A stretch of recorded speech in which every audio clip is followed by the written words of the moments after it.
had the most Hispanic and black votes than any other Republican I president. think he knew. I think he knew pretty well that the race issue in this country was so loaded. You don't pick on black people at this point politically, All the black people, or out loud. But maybe at least not out loud. But he thought it was a good gamble to pick on Hispanic people and be like, No. "Look, I'm not racist.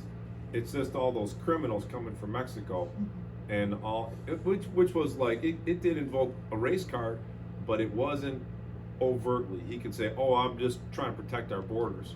I think he was hiding behind that and trying to get stir up the racism of other people. And truthfully, I don't think the guy even actually has a problem with Mexican people. I think he was just doing it to piss everyone off and Just stir look it up. back at his history throughout, before he was running for president.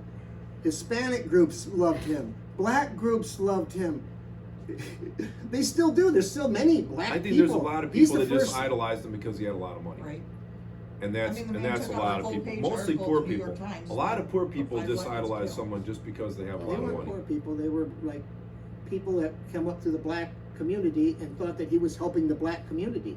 I don't know. You'd have to either show instances or statistics, but I'd I mean, love to. Like I say, He has a history of not allowing black people to rent from him and all of his properties, real estate properties. That's documented for the 80s and 90s. He took out a full page. Oh yeah, that's the front thing. page Yeah, ad for the. I remember that. The New York 5 or what, I can't remember what they're called, but the 5 young black kids who ended up in prison for years and years and years.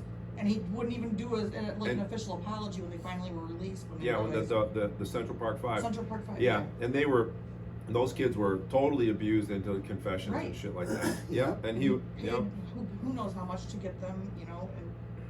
but even whether he, the you can't way it dispute the was fact that he was the sold most divisive figure in United States history. He was what? The most divisive president in United States history. I think Bush is, just from the wars and the body count.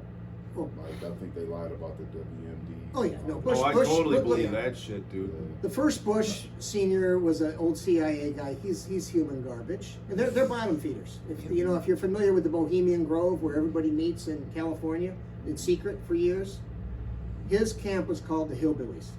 Okay, there's a reason for that, because that's what the Bushes are. So yes, when George W. got in there, he's horrible. He was horrid. Yeah. Compared to Trump. I don't know why people weren't screaming crazy stuff when he was Oh, in there. I Because the news, honestly, the news I has hated that man shifted more than anything. since. So did I. Like I say, I thought he was terrible. Dude, But the news did it.